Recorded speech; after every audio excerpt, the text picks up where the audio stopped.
కాదు ఈ సినిమా అనుకున్న తర్వాత మీరు నాని గారికి కూడా సబ్జెక్ట్ చెప్పారని చెప్పి ఆయన అన్నాడు కదా, అలా ఇండస్ట్రీలో ఎవరెవరికి చెప్పారు మీరు? గోపి సార్ విన్నారు, ఓకే, గోపి సార్ ఉన్నారు, నాని గారు విన్నారు. మరి బాలా గారు?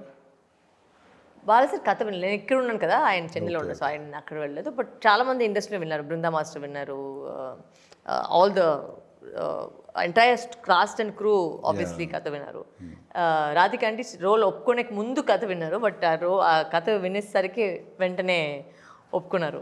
So like that lot of people head heard the story. అంటే కథ చెప్పిన తర్వాత ఇది అద్భుతంగా ఉంది, గో హెడ్ అని మిమ్మల్ని ప్రోత్సహించిన మొట్టమొదటి వ్యక్తి ఎవరు? అందరూ. ఇన్ఫ్యాక్ట్ ఒక ప్రకాష్ రాజ్ గారు వచ్చి నేను ఫ్లైట్లో కలిసాను.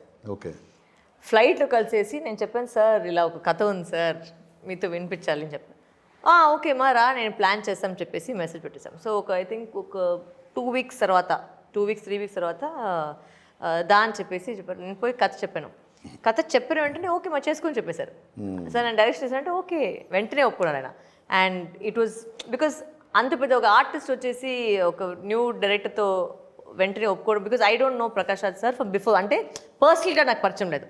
బికాస్ ప్రకాష్ రాజ్ గారు అంటే అందరూ మేము చూసి పెరిగినాము, బట్ ఆయన నేను కలవలేదు, నన్ను కూడా ఆయన కలవలేదు, మేము మీట్ చేయలేదు. సో ఆ ఫ్లైట్లోనే ఫస్ట్ టైం మేము మీట్ చేసింది. యాక్చువల్గా నా పక్క సీట్లో ఉంది కాబట్టి చాలా మాట్లాడారు. సో మాట్లాడేసరికి సరే ఓకే నువ్వు కథ చెప్పేసి చెప్పిన వెంటనే హీ వాజ్ సో కోఆపరేటివ్. అంటే షూటింగ్ మీరు అడిగారు ఎలా ఎంత తొందరగా అయిపోయిందంటే అది పెద్ద కారణం వచ్చి ఆయనే. బికాజ్ అన్ని సీన్స్ ఒక్క రోజులో, ఇన్ఫ్యాక్ట్ ఐ థింక్ 9 scenes ఒక్క రోజులో మేము చేసాం. సో అలాంటి work is not only for the of camera, on కెమెరాలో ఉన్న ఆర్టిస్ట్ కూడా ఆ డైలాగ్ బైహా చేయాలి. So it's very tedious job, but ఆయన అంత ఫ్లాలెస్గా చేసేసి అవును ఎగ్జిక్యూట్ చేస్తారు ఆయన. ఇప్పుడు ప్రకాష్ రాజ్ గారు కానీ ప్రియమణి గారు కానీ జాతీయ అవార్డు గ్రహీతల వాళ్ళు, సో అలాంటి వాళ్ళని డైరెక్ట్ చేయటం సెట్స్ మీద ఒక ఆర్టిస్ట్గా అంటే మనకేం పనే లేదు కదా, ఏం పని ఉంది? అలాంటి ఆర్టిస్ట్ దగ్గర పోయి యాక్టింగ్ నేర్పించడం ఏం లేదు కదా, అంతే సీన్ పేపర్ ఇస్తే వాళ్ళే చేసుకుంటారు, ఏం పెద్దగా లేదు. అంటే నేను పెట్టే షార్ట్సే వాళ్ళది ఏమంటారు అనుకుంటారు, బట్ ఐ థింక్ మీటర్ అయితే వాళ్ళు పట్టుకుంటారు. పెద్దగా ఏం అసలు నాకు ప్రాబ్లమే లేదు. అందుకే నేను వీళ్ళందరూ పెట్టింది కారణమే అదే, ఎందుకంటే నాకు పని తగ్గింది. ఒక యాక్టర్గా వచ్చి అంత ఆల్రెడీ ఒక డైరెక్టర్గా ఐ థింక్ ఒక 70% మీరు ఆర్టిస్ట్ మంచిగా ఉండనే మీకు చాలా ఈజీ అయిపోతుంది. So that was my main reason we had kept all these big artist. అంటే ఇంత పగడ్బందీగా విత్ ఇన్ పీరియడ్లో ఫినిష్ అవ్వాలంటే ప్రీ ప్రొడక్షన్ అనేది చాలా ముఖ్యం. సో ఈ సినిమాకి ప్రీ ప్రొడక్షన్ ఎంత టైం పట్టింది మీకు?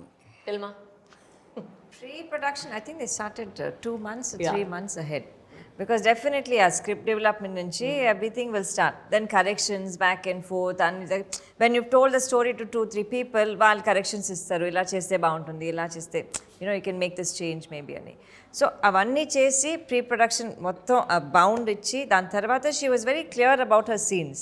She said no, I know what I want, I want to shoot that. There was no extra scenes taken, and I think that was a main element over there. Pre-production of course is key to everything. Short span chese danni karaname ade.